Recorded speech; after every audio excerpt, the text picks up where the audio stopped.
மீன் குழம்பு எப்படி செய்கிறதுன்றத நான் இப்போ உங்களுக்கு செஞ்சு காட்டுறேன். நான் வந்து 1 கிலோ மீன் எடுத்திருக்கேன். அதுக்கு தேவையான பொருள் எடுத்து வச்சுருக்கேன். வெங்காயம் 3 வச்சுருக்கேன், தக்காளி 2 வச்சுருக்கேன், பச்சை மிளகாய் 2, ஒரு பூண்டு, ஒரு துண்டு இஞ்சி, புளி வந்து நான் ஒரு கொய்யாக்காய் சைஸில் வச்சுருக்கேன். இது நான் வந்து வெள்ளை புளி வச்சுருக்கேன். இது கொஞ்சம் புளிப்பு கம்மியாக இருக்கும், அதனால் நான் வந்து 2 தக்காளி வச்சுருக்கேன்.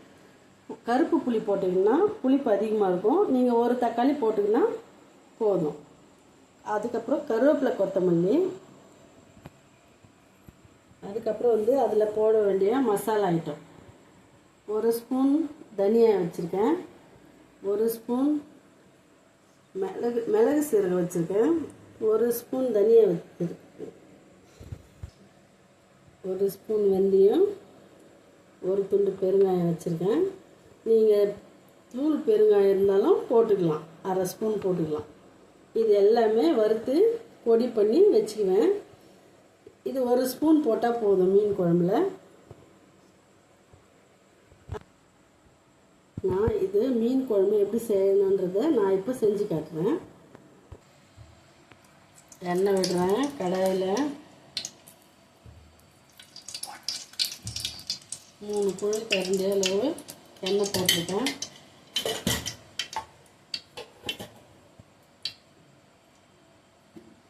நான் அதுக்கப்புறம் பேச வேண்டியது கடுகு போட்டிருக்கேன். கடுகு நல்லா பொரிஞ்சு வந்தோடனே பச்சை மிளகா சேர்த்துருக்கேன். பச்சை மிளகா வெடிக்கும், கொஞ்சம் தண்ணி நின்று போடுங்க. அதுக்கப்புறமா பூண்டு போட்டிருக்கேன், இஞ்சி பூண்டு போட்டிருக்கேன், வெங்காயம் சேர்த்துருக்கேன். அதில்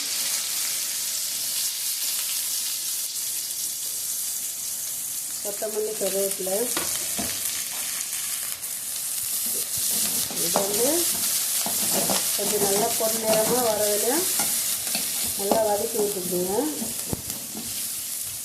இது சீக்கிரமாக வதங்கணுன்னா கொஞ்சம் சால்ட்டு மேலே தூவி விட்டுக்குங்க. பாருங்கள், வெங்காயம் இந்த மாதிரி சவுண்டு வரணும். அதுக்கப்புறம் தக்காளி சேர்த்துக்குங்க. தக்காளி சேர்த்ததுக்கப்புறமா கொஞ்சம் சால்ட்டு சேர்த்துக்குங்க.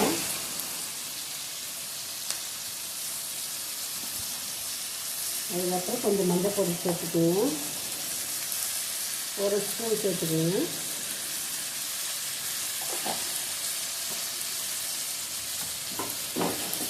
தக்காளி வந்து நல்லா வதங்கி வரணும்.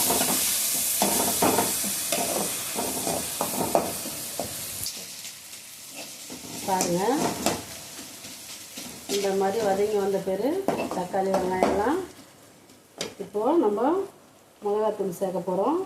இது வந்து ஏற்கனவே வீட்டில் அரைச்ச மிளகா பொடி. நான் ஏற்கனவே உங்களுக்கு இந்த வீடியோ போட்டிருக்கேன். 2 ஸ்பூன் போட்டிருக்கேன். காரம் வேணுன்றவங்க இன்னொரு ஸ்பூன் கூட நீங்கள் சேர்த்துக்கலாம். மிளகாத்தூள் போட்டிருக்கோம். அது பச்சை வாடை போகிற வரையும், பச்சை வாசனை போன பேர் புளி தண்ணியை சேர்த்துக்கணும்.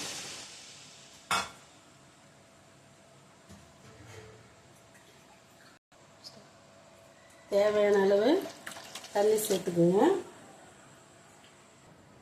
தேவையான அளவு தண்ணி சேர்த்த பிறகு சால்ட்டு சேர்த்துக்கணும். ஏற்கனவே நம்ம வந்து 2 வாட்டி சால்ட்டு சேர்த்துருக்கோம், அதனால் குழம்பு தண்ணி ஊற்றின பேர் தேவையான அளவு கம்மியாகவே போட்டுக்கோங்க. ஏற்கனவே உப்பு சேர்த்துருக்கோம். இதில் இந்த புளி தண்ணியெல்லாம் நம்ம தாளித்து விட்டுது நல்லா கொதித்து வந்த பேர் எண்ணெய் இது மாதிரி திரிஞ்சு வரணும். அது வந்த பேர் அதுக்கப்புறம் மீன் போடணும். மீனை போட்டதுக்கப்புறமா நம்ம அரைச்சி வச்சதில்ல ஏற்கனவே மசாலா பொடி, அந்த மசாலா பொடியை 1 ஸ்பூன் போட்டுங்க போதும். 1 ஸ்பூன் போட்டு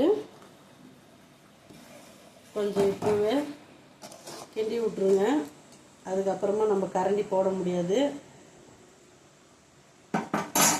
2 நிமிஷம் கழித்து ஆஃப் பண்ணுறீங்க கேஸை. மீன் குழம்பு ரெடி.